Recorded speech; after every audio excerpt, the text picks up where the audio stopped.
Grobar Jug writes, "Hey guys, I have been following you since good old AMC days. My question is about Batman vs. Superman. The movie is so close, but we haven't heard anything about Jim Gordon. Do you think he is dead, or are they saving him for a solo Batman movie?" I think we have to brace ourselves for the possibility there may be no Jim Gordon in this particular DC Cinematic Universe. Might be, as you mentioned in the email, depending on how long Batman's been doing his gig and how young or old they're going to say Jim Gordon was when Batman started doing his gig, that maybe was killed on duty or retired, or maybe there never was a Jim Gordon.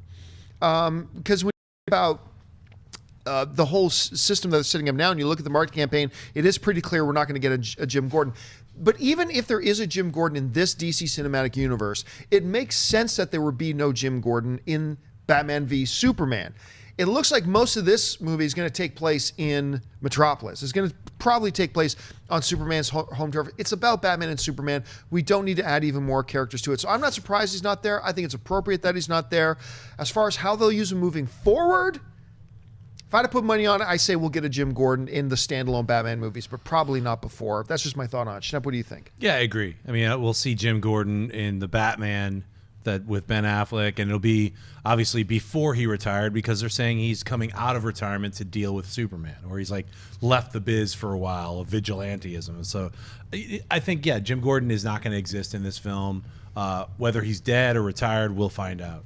Do we know for sure, or is more is this speculation in regards to that it's going to be a prequel to Batman v Superman? No, we don't know. No, okay. we don't know. I don't think it's going to be a prequel. There are a lot of people like Schnepp and others who think there will be. See, I don't think there will. I don't think it will be, and I wouldn't be opposed to it. I think it'd be kind of cool. But I think that Gordon, I think you keep him out of Batman v Superman for sure. But I don't want him to say that he's dead for the reasoning of because it's a good role to fill with a really good actor as well too. Bryan Cranston? Yeah, you know. So I mean, so I think that if the standalone Batman movie, let's say he comes out of retirement for Batman v Superman, then that standalone movie is him doing something out on his own. You know, like kind of same thing that Captain America does, right? Right.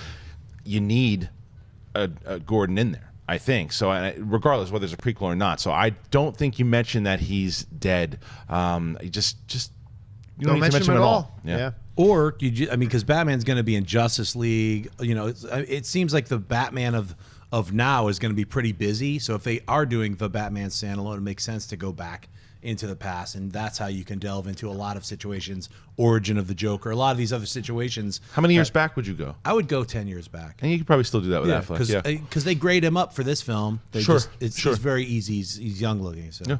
No interest in a prequel. I just want to see them move this story forward, because you're going to be going back with Wonder Woman. Like, is every standalone one going to be going backwards? I'm more with you that I'd rather not see a prequel, but you could make a prequel work. I think that if you did it like 10 years beforehand too, where it's like every standalone Batman movie can't be a prequel. It's like that one to see what he was doing 10 years before, how all the events that we learn about in Batman v Superman happened. And we get like some stuff like this. If there's questions after Batman v Superman, like, oh man, I wonder how that went down too. Even if the mystery is there a little bit, you're like, oh well, that's cool. They told us a little bit, but then there's more of like a setup going. I'd actually like to see that.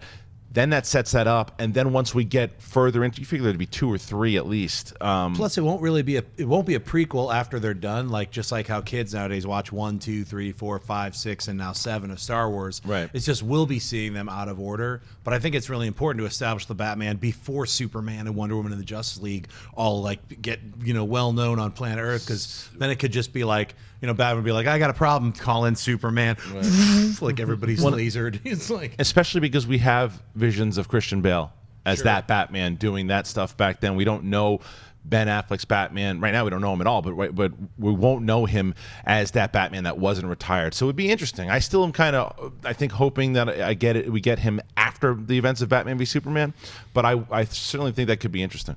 Hey guys, if you like this clip, click here to watch the entire episode. Also, make sure you subscribe to our YouTube channel, because it'll help you stay up to date with all the stuff we've got going on here at Collider.